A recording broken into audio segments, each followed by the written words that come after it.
The information shared on Light Body Radio is for educational and informational purposes only.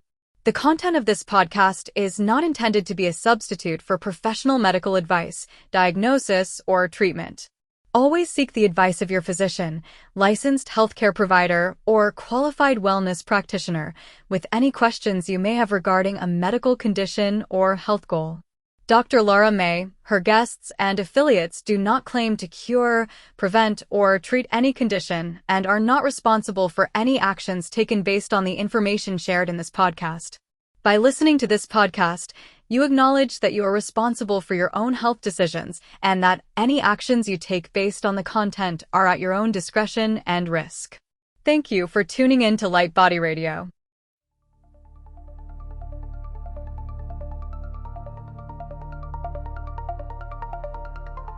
Welcome to Light Body Radio, where science meets soul and healing gets multidimensional. I am your host, Dr. Lara May, functional medicine pharmacist, master intuitive Reiki channel, and certified life and health coach. Here we decode root causes, transmute stuck energy, and empower your full spectrum healing journey, body, mind, and light body.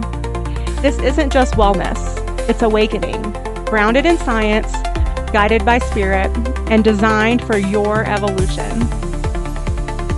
Let's rise and radiate. Welcome to the next level of you.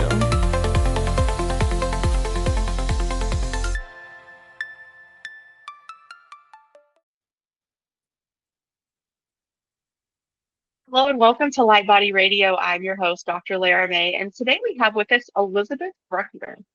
She is the author of The Homesteader Mindset, a book that will transform the way you view self-sufficiency and give you the tools and practical tips needed for a more meaningful life. Elizabeth's book has quickly become a must-read for every person who dreams of creating sustainable living through traditional skills and common sense. Her book outlines mental health principles that she has used for over a decade in her acupuncture practice, for which she holds a Master of Science in Acupuncture and Oriental Medicine. Her area of expertise is glowing mental health. She empowers her patients utilizing the 5-element theory of traditional Chinese medicine and the power of habit creation. Elizabeth's groundbreaking methods in self-development for the mind and body have been incorporated by a wide spectrum of budding homesteaders and wellness seekers. And you can definitely find out more at createwellnessproject.com, but we'll get to that at the end too. So don't worry about writing anything down yet. Welcome, Elizabeth. Thank you for having me, Lara. So tell us about your story. How did you become a homesteader? And then we'll get into what actually that is and sort of demystify it for our listeners. I would love to start with pronouncing your name correctly. So it's Lara. Lara, yeah. Okay. I always tell people Lara like Sarah with an L. There we go. I just want to say that ahead of time so that all of your audience members don't start using my mispronunciation. It's kind of like kefir. You're not supposed to say kefir. You're supposed to say kefir. But when I say kefir, then I mess it up and make this weird mix. So Lara like Sarah. Got it. Okay. So Lara, thank you for having me on. It's such a pleasure to be here. And I'm really excited to talk to you because listening to your podcast episodes, it's kind of like kindred spirits. So I'm really very, very honored to be on your podcast. Where did I start? So who am I and where did I begin? And why am I talking about mispronouncing the host's name? Well, I tend to be slightly verbally dyslexic. There's a word for it, but I do tend to mix things up. However, my background in terms of homesteading started, I would say, in 2020. But to preface that, I have a few puzzle pieces that got me into habit creation and how to create a new life after years and years and years of the old routines that just weren't working for me and others. I started out as a holistic practitioner. I'm an acupuncturist. As we said, I have a master's in acupuncture and oriental medicine, herbology, lots of nutrition in that as well, mostly from the Chinese medical perspective, but very useful. And from that, I learned one thing for sure, that the body is capable of healing itself if given the right tools and resources. And that's why I love your podcast so much, because you talk a lot about that. And secondly, which you haven't talked too much about in the podcast episodes that I've listened to, but I know you can relate, is patient compliance is an issue. in even holistic medicine, because in order to help your body heal, you have to give it the tools and the resources. And a lot of very smart, very capable patients will come into my clinic, feel incredible after a treatment, and I'll give them a little bit of homework, and they come back the next week not touching it at all because they're too busy, they don't have enough, they think that they don't have enough money, or it's too complicated. And that is the three myths that I've heard a great deal going into holistic medicine. But I didn't consciously know that. I just thought I must not be doing something correct because I'm getting these patients feeling better. They're feeling better over time with acupuncture, but they could go over the moon if they were able to do this patient compliance piece, and it's just not working. So I must not be translating it correctly, which was true. The next step in that is a really odd turn. I started to learn languages for pleasure. So in my 40s, I'm like, you know what? I've tried to learn a language 10 times. I'm going to learn an 11th time. 11's a charm. And I did learn how to speak French, and I can function in Spanish. And then I dabbled in German and Arabic and American Sign Language, Vietnamese. It was so much fun. And the one aha moment there was, it was the first time in my life, which is going to sound crazy, that I did something purely for pleasure. I didn't do it for accolades. I didn't do it because it was going to advance my career or help the community. I did it because I really wanted to hear my mouth make those really cute French sounds. And so it was this project that was kind of like a hobby. With that, the reason I did learn is because I met a polyglot online named Benny Lewis. He's the Irish polyglot. And he, have you heard of him? Yes, I also am aspiring to learn multiple languages. I'm just not good at follow through. I told you, soul sisters. So when I have a trip, I'm really good at it. It gives you conversational pretty quickly, actually. Oh, good. That gives you inspiration. Yeah. Yeah. So fluent in 3 months, I became a huge fan and learned how to speak French. And then I started working for him as a language coach because I was so enthusiastic and I remembered what it was like to be a beginner. And I knew that habit and routine was the key. Learning how best your body learns and creating joy through it was the secret, because I've seen thousands of aspiring language learners think that they can't do it, and in 3 months they're getting to a 15-minute conversation, often before that. So that was my holistic background. Then there was this background in routine and neuroscience and how neuroscience connects to routine. And then I got critically and chronically ill. So I was bedbound for days or weeks. I was homebound for months, and then I was unable to work for years. And this was a real chop off the knees of my ego, because I was a holistic practitioner. And don't you know, holistic practitioners aren't supposed to get sick. And I had not had refined sugar in 15, 20 years. Like, how does this happen? I meditate every day. I move my body. But I wasn't going further into nutrient dense foods. I did not know that seed oils were that big of a deal. And I know that for now it's like very trendy, but 10 years ago, it was just the tip of the iceberg. Yeah. And so when I got really chronically ill, I decided I'm going to get a Western diagnosis, an allopathic diagnosis, and then I'm going to reverse engineer and treat myself. And I was getting sicker and sicker and sicker. And so one of the things that came up was fatty liver. And I'm like, how is this? I'm not obese. In the clinic, I'm moving all day long. Plus I'm doing my normal exercise, and I don't eat refined sugar. I eat organic, healthy, in the box, in the plastic, fancy looking, happy cows and lots of sunshine. But I was still eating a lot of processed foods, and I outsourced a lot of my nutrients. And believe it or not, you can get fatty liver if you're not an alcoholic. You can get fatty liver if you're eating a lot of crap, even if you don't think you're eating a lot of crap. So I was increasing my carbs, and I was doing that in a processed way, and I was eating these healthy organic seed oils. And that, I believe, it was the downfall of my body. That, and I am also a recovering vegetarian, which we can get into. So now I'm really sick. I'm starting to get better with rest and true nutrient dense food. I found Weston A. Price, which is all about nutrient density. And my body is starting to heal. Then the pandemic hits. It's 2020. Again, I'm still outsourcing everything, and in terms of food and nutrients. And so I go to the grocery store to get garlic and ginger, organic garlic and ginger, because in Chinese medicine, those are two of the best herbs that happen to be food for respiratory issues. And I'm like, well, I'm going to stock up on this. I'm going to make some things with this. I go there.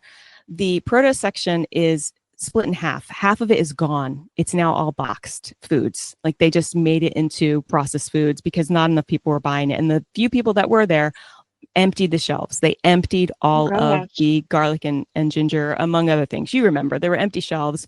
Yeah. And it was a throwback to when I visited the USSR in just out of high school. The fall of the USSR had happened. And I remember seeing these large bakeries and large stores with nothing but like one loaf of bread on the shelf. I also Mhm. come from a family of migrant workers. So my mom and her family immigrated after World War II. They were war refugees. They were hired by a farm. They were indentured servants. The church of the Russian Orthodox Church in New Jersey, paid their servitude. So they were able to be free eventually. So there Mhm. were a lot of stories about starvation and that kind of generational trauma, not only in myself, Mhm. right, but also in the heritage, like the oral history that we had.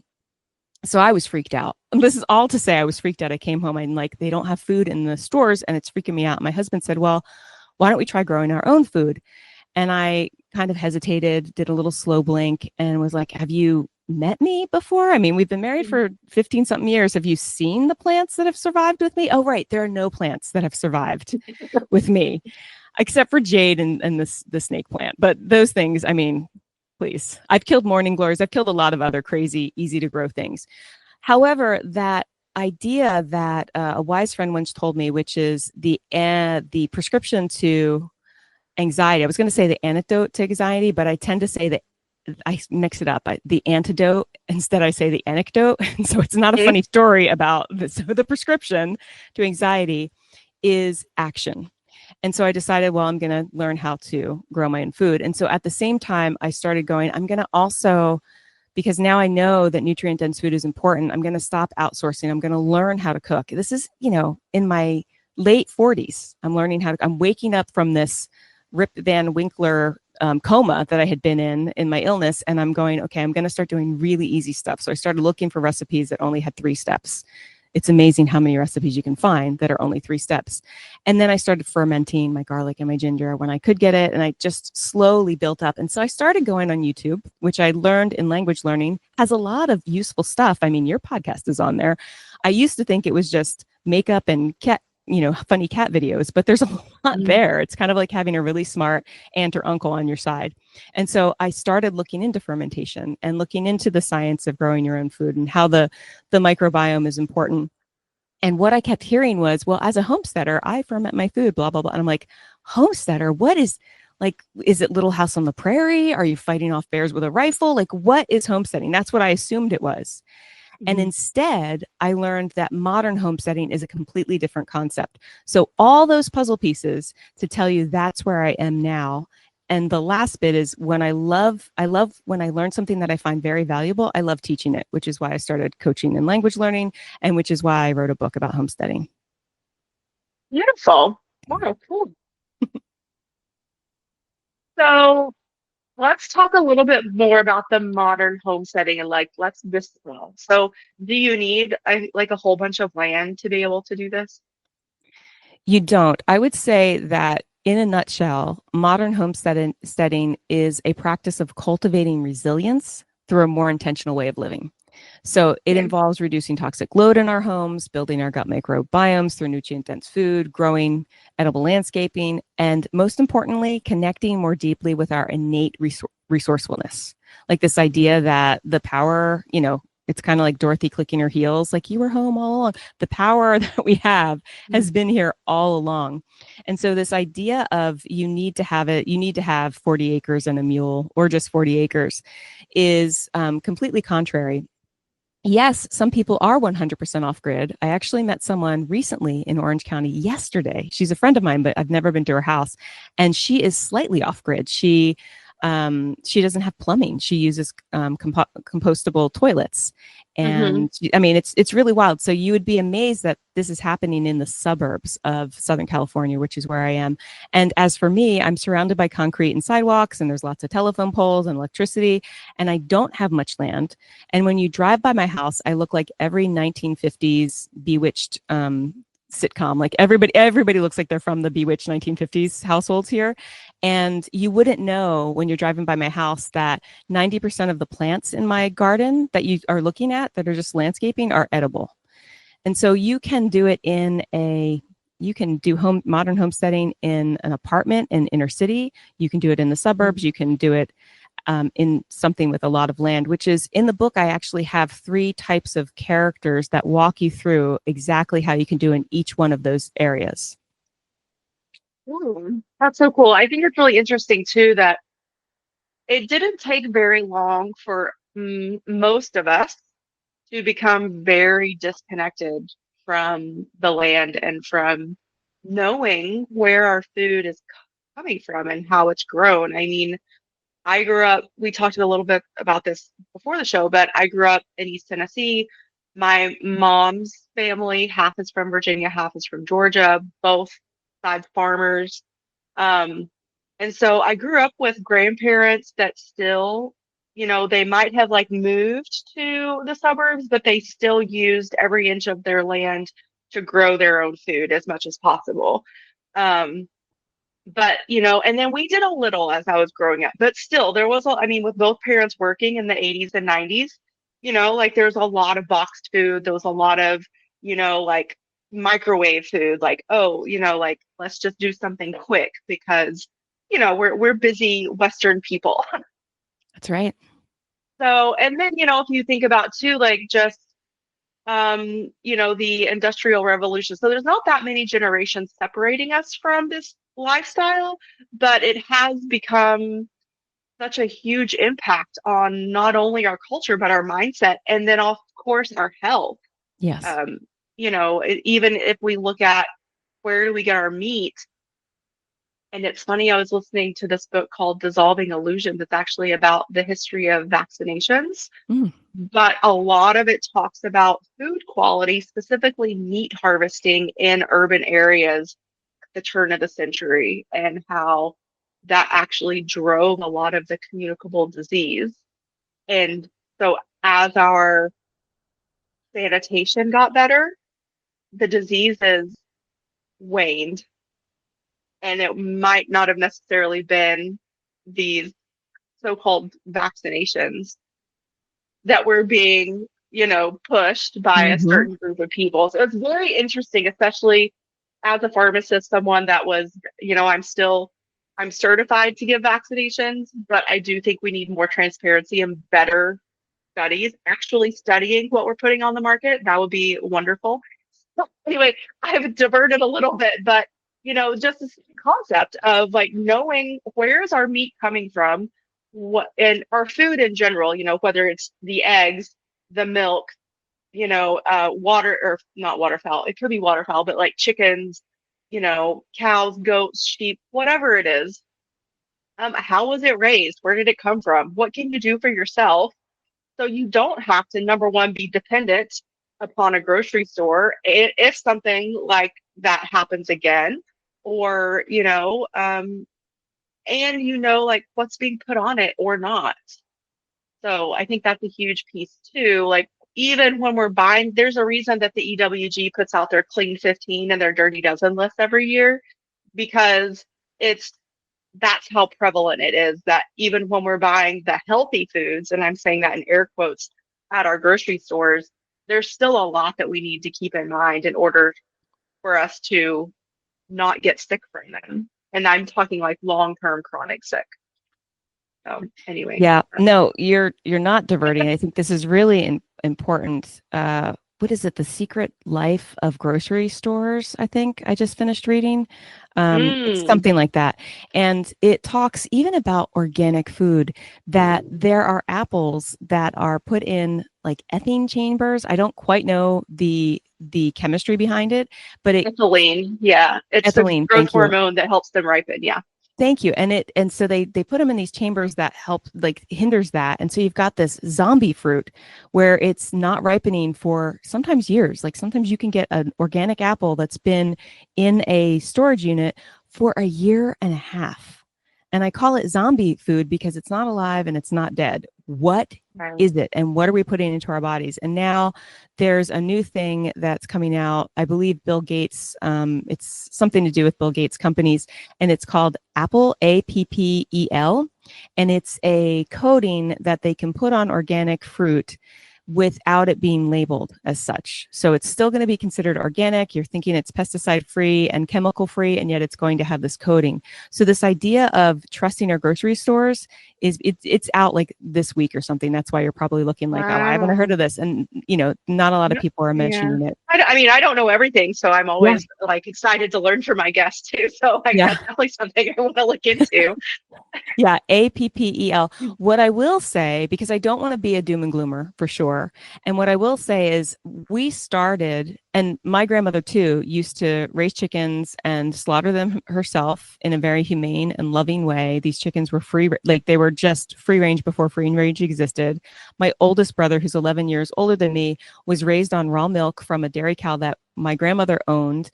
But I didn't even hear these stories until I started saying, Ma, I'm a homesteader, and let me tell you about, and she's like, oh yeah, grandma used to do that.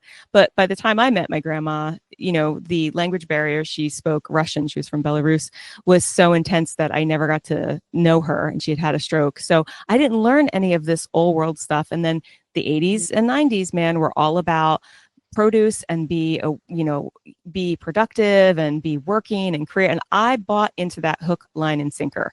I really was super arrogant and unconscious. I was unconsciously arrogant. I didn't even think I was arrogant, but I thought, well, as a career woman, and I'm studying for my master's, and now I'm treating patients, and I just don't have time to cook. And it was the light bulb moment when I got sick was like, oh my gosh, I completely destroyed my body because I was supposedly too busy. So this idea of, and also with the milk production in those urban settings, the sanitation, I'm going to read that book. I haven't read it yet, but the sanitation levels were so deplorable that, and they were like, for those of you that don't know, had dairy cows in the cities, and the dairy cows were eating the byproducts of like whiskey, like the barley, like not food. They weren't eating food. No. These cows were getting really sick, and then people were drinking the cow milk and getting really sick. When they got the cows out of the city and started feeding them real food, at the same time that they started pasteurizing, or maybe a little bit before, the disease levels dropped. And then they're like, oh, it's pasteurization. But it really was just not. Oh, it's our vaccine. No, not really. No, it really was taking care of your food. And so in the 90s, when I was in my teens, 80s as well, I got a lot of magazines that I read that meat is a terrible thing. And so I decided that the only thing that I could do to evoke social change was to stop eating meat. But I didn't know that there was a difference between factory farm and regenerative. And at the time, like, no one was talking about regenerative. Now we've got Joel Salatin. One of my favorite books of his is Folks This Ain't Normal. And on audio, it's him and his fantastic accent, and he's just hilarious. And, these farms were there all along, but they weren't getting any, they were not getting any mic time. And now, thanks to podcasts and kind of like this undercurrent of real people connecting to media, we are now getting more options. And because of that, we can get real food. Well, and a lot of states too, because of that time period that you're talking about, specifically with the dairy, they actually made it illegal, status post pasteurization. They made it illegal for raw milk or raw dairy products to be sold in their states, especially if they were by local farmers. Wow. And so, again, I feel so lucky that I grew up in Tennessee, which was one of the pioneering states to roll back this legislation. And my best friend, and her father was a state politician, and he was part of the movement to bring this legislation forward and like re-educate, the quote unquote city folk that are making the rules for all of the rest of us, regardless of where we live, if we live in the country or not.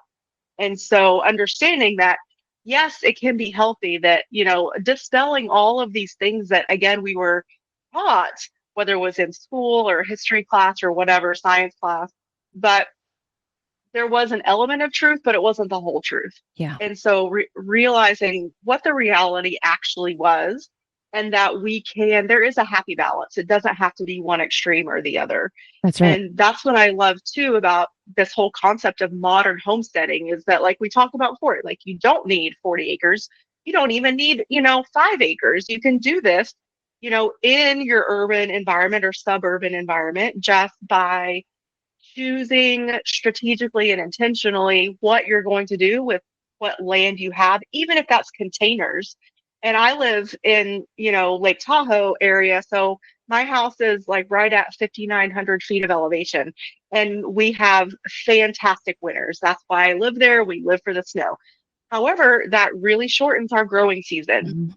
And so it was a big adjustment for me moving from the southeast part of the country, where you can grow anything and everything pretty much without a problem, to a place that's high desert, very extreme weather conditions, both in the summer and the winter, and short growing seasons. And so figuring out again, like, okay, well, what can I grow here? How am I going to do it? For a while, I did have a little greenhouse, and I was able to do that. A few years ago, it collapsed under snow load. Oh, A huge, big metal sturdy one, but I do have aspirations of rebuilding. Again, growing up big, being able to grow anything and everything, I miss it. And there is something that, and this is why I want to bring us into the mindset piece too. It's like there is something that is so nourishing to your soul when you're cultivating, even if it's not a vegetable or a fruit, even if it's just a little flower or a vine or a house plant. There's a connection there that really does nourish a piece of your soul. Let's talk about that. Let's talk about the mindset piece to this approach. okay. And if you don't mind, let's do it with something super easy. Let's say you don't know what you're going to do. You live in a city or the suburbs, but you're just so busy. What if you just started to going to the farmer's market? And how does that mindset shift? Well, I'll tell you. When I started going to the farmer's market, I buy about 90% of my food at the farmer's market. There are farmers that partner with ranchers. And so you can actually get well-made, well-raised, humane meat at the farmer's market. You can get fish that's wild caught at the farmer's market on top of getting vegetables. And the shift comes when, again, am I outsourcing or am I becoming a part of a community? So when I go to the fruit stand where we get all of our fruit, prior to going maybe 10 years ago, I didn't know when anything was in season. I mean, I didn't even know what broccoli looked like coming out of the ground. I was a full-on urban, like educated woman that knew nothing about real life in terms of food. And so now I know, like, there'll be a little sign like grapefruit's leaving. Oh, right. Grapefruit only happens during the colder weather. Like when the summer comes, we're not going to have grapefruit. And so my body's starting to get more acclimated to living seasonally. But on top of that, there's the community aspect. When I say to my farmers, which I say often, hey, Sarah, thank you for feeding my family. And she looks up and she's like, hey, you're welcome. Thank you for feeding mine. And we have not only this transaction, but this relationship. And when I go to the fruit stand and they're like, Elizabeth, how's it going? And they're giving me hugs and they're excited about my book. This is the community that you create when we stop doing the isolation of convenience. Because convenience comes with a price. I'm not saying don't ever go to the grocery store. After I'm done going to the farmer's market, I go to the grocery store and I get my raw milk, and I might get a few other things that we need that I can't do, or I'll get it from Azure Standard, which is a large distributor that gets rid of the buyer. It just goes from farmer to distributor, and then it's good to go. So there are ways that we can connect without doing a lot, and that's where I think the mindset comes for me. There was someone on one of your podcasts, the guy that talked about sleep and rest. He works with vets. It was a fantastic episode. Anyone that works with vets are pretty cool. But this guy saved, the first year of his working for a nonprofit, saved 40,000 vets from becoming suicidal. Talk about purpose. He talks about how the reason he's able to give is because he does an hour of self-care in the morning. And I thought, yeah, I get that. And that could be really scary for someone. But what if we started with 1 minute of self-care in the morning? Like, what if we started with just going to the farmer's market? And I'm going to spend the same amount of time looking for all my food in the fluorescent lighted grocery store where, there's a lot of different cashiers that don't know me by my name, are often too tired to make eye contact, or I could be out in the sunshine saying hello to people, volunteering to teach them about homemade kefir. Like, there's a payoff, right? And the payoff is, the price is it's going to take a little more time, and I definitely have to be more engaged. One of the farmers is like, you're one of the only people that makes eye contact with me at the farmer's market. I'm like, that's really sad. Like, we need to be making, this is the fun of being at the farmer's market, is getting to know everyone. And so mindset can start with any spoke of the wheel that you like.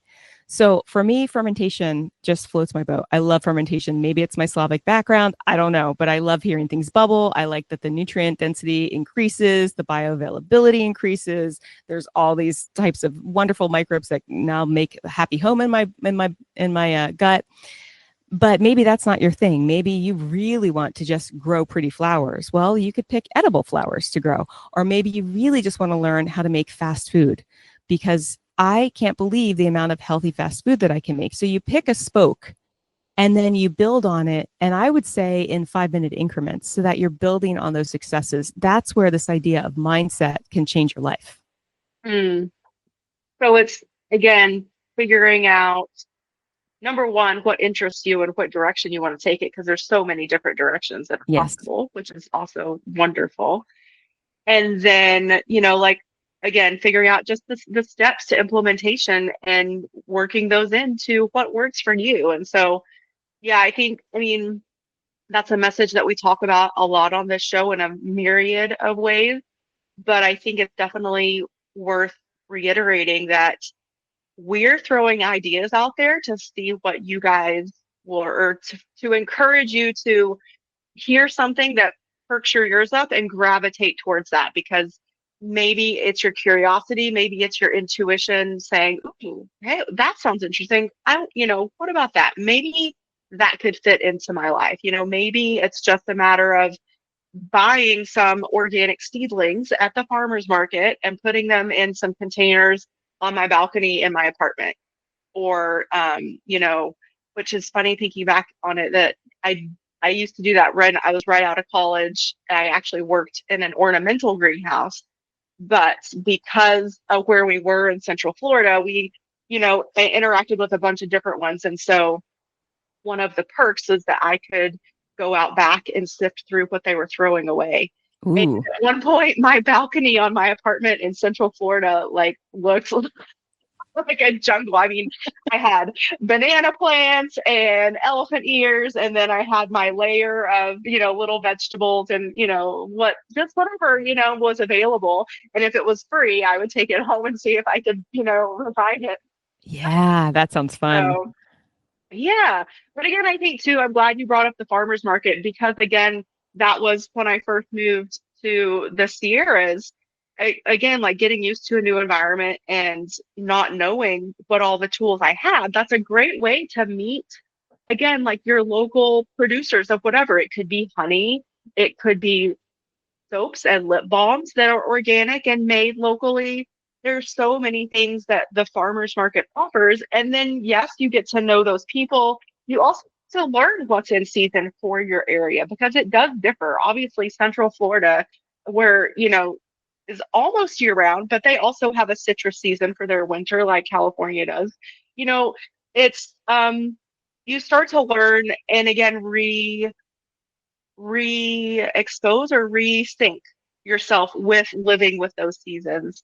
Other ways would be like a CSA box, a community agriculture share, if that's available in your area. I did that for many years as well, because especially in the winter, to figure out what's in season and what's fresh, and have it delivered is convenient too. So that's an element of convenience that's supporting a local farmer, local agriculture, local biodiversity.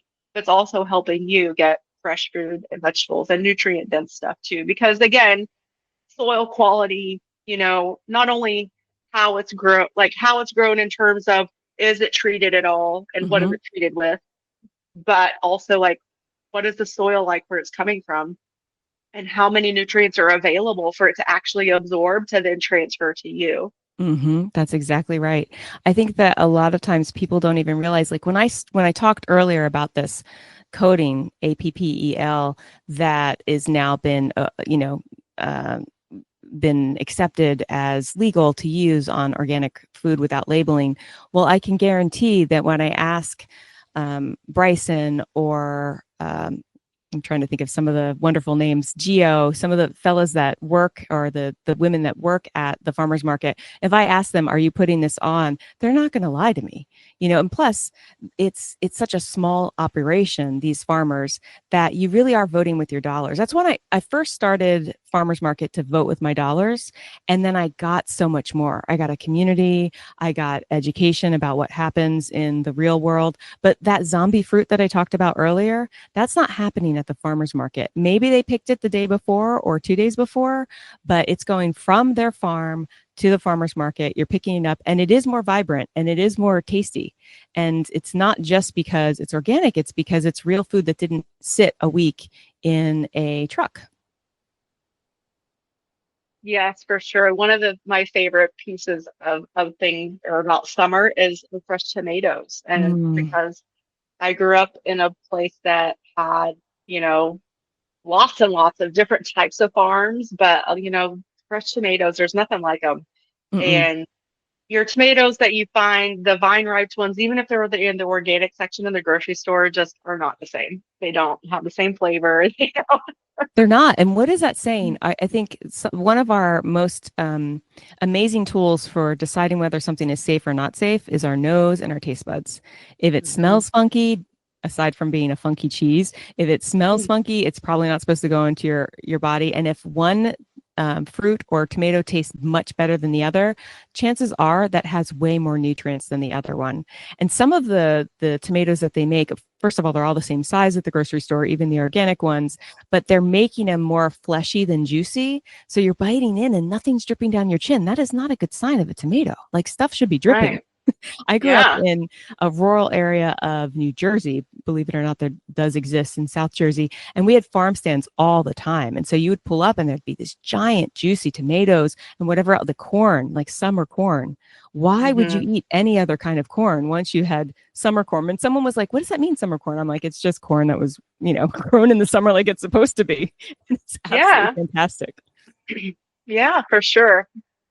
Well, so what are some of the myths that you talk about that stifle positive change? Well, there are 3 big ones, and I touched on them earlier. I want to talk about them specifically in terms of homesteading, which is I don't have time, I don't have money, it's too complicated. And the one that I hear the most is I don't have time. I've heard that a lot with language learning and a lot in the clinic setting for my patients. And so what I like to do is help people find time through what in language learning is called dead time, but I think that's kind of morbid. So I call it found time. You take found time. Found time is any time that you reach for distraction.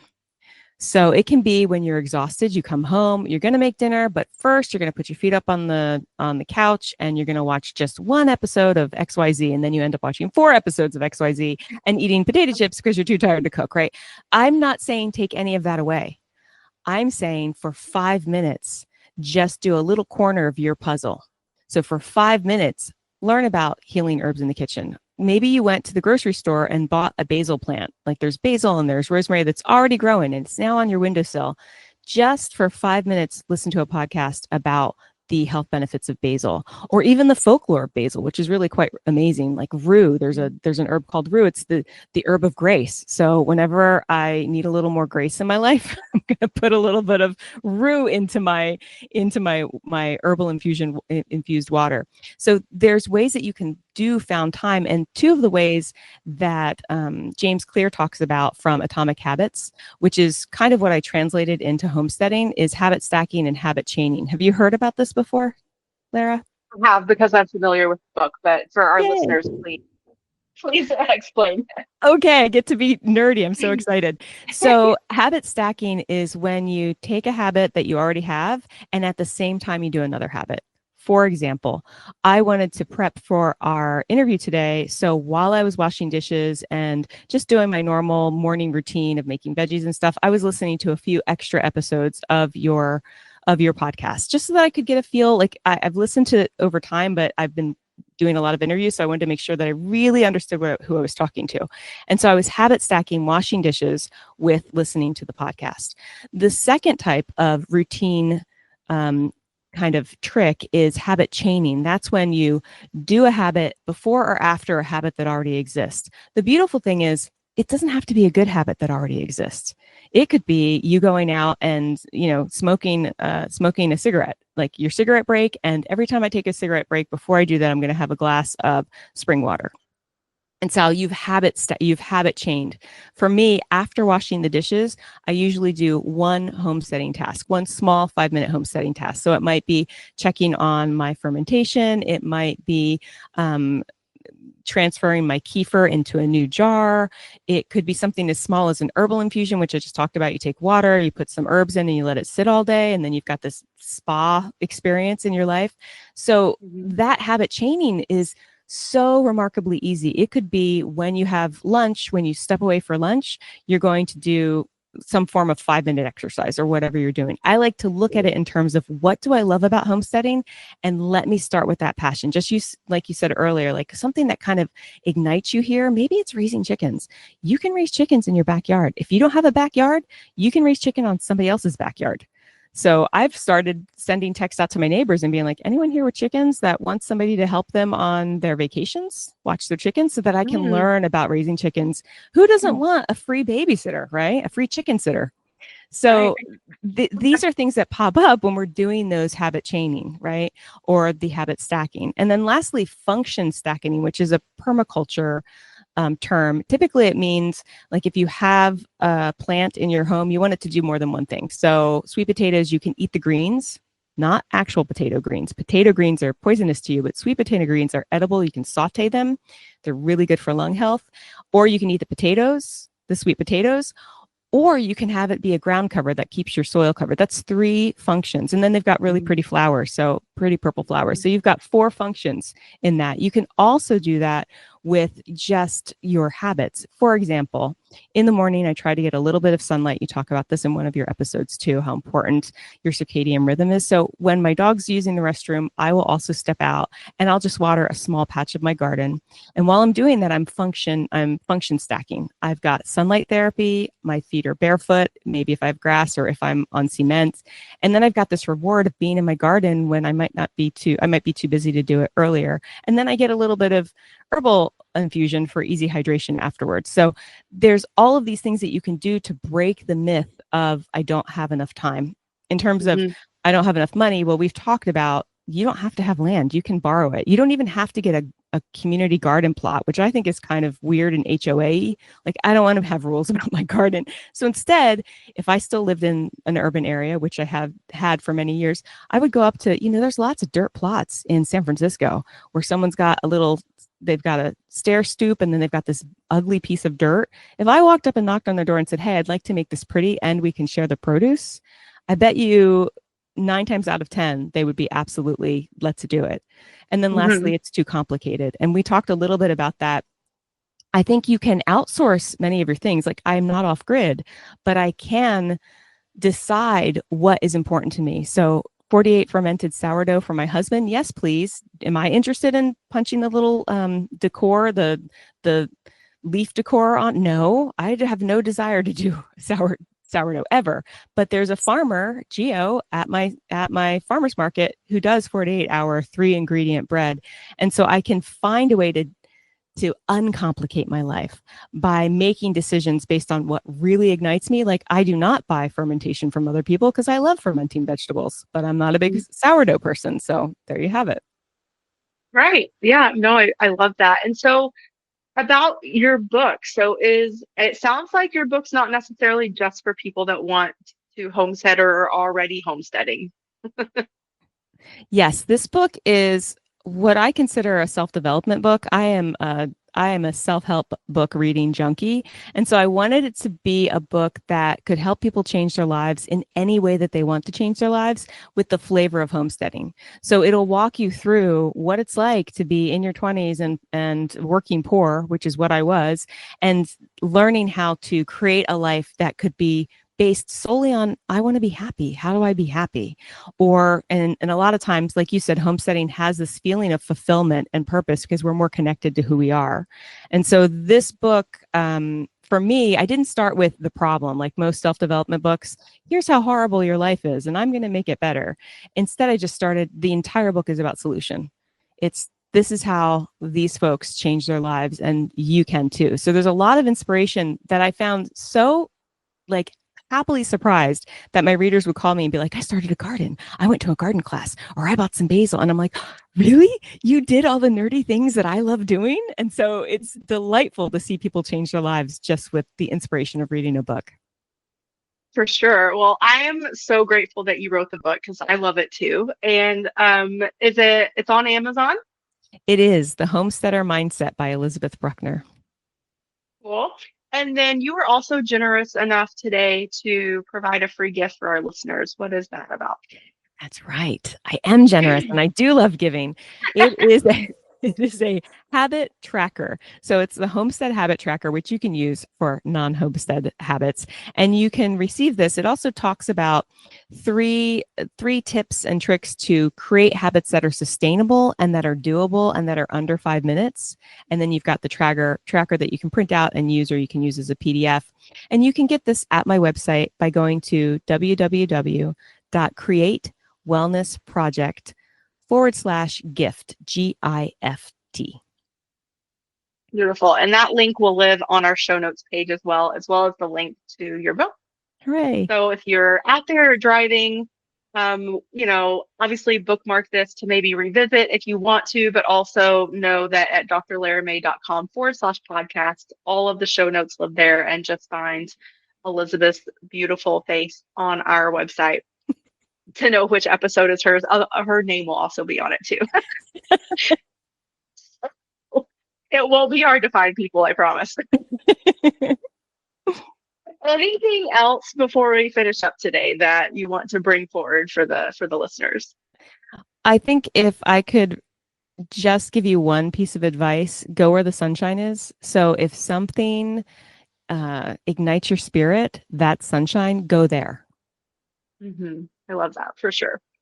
Yes, we need to, I feel like, again, like reconnect and cultivate that habit of just listening to our inner voice, our inner self, and following what does it say? Do more of those yeses, and maybe even a little more than the no's. Absolutely. Some of us are over yesing ourselves. Well, thank you, Elizabeth, so much. I appreciate your time and your wisdom and all the work that you put into your book and all the work that you're doing in the world. Thank you so much. Lara, it was an absolute pleasure. Thank you for having me. Yes, for sure. So everybody go to createwellnessproject.com/gift if you are interested in the free gift. Definitely check out our book, and we will catch you on the next episode. Thank you for joining me on Light Body Radio, where functional medicine meets intuitive healing and transformation happens on every level. If this episode resonated with you, please like, share, and if you're ready to go deeper, visit drlaramay.com to book a functional medicine consultation or an intuitive healing session. Whether you need to rebalance your body, clear your energetic blocks, or reconnect with your soul's purpose, I've got you. You can also follow me on Instagram or TikTok at Dr. Lara May for daily inspiration, energy updates, and healing tools. Remember, your healing is multidimensional, and so are you. Until next time, honor your body, trust your intuition, and activate your light.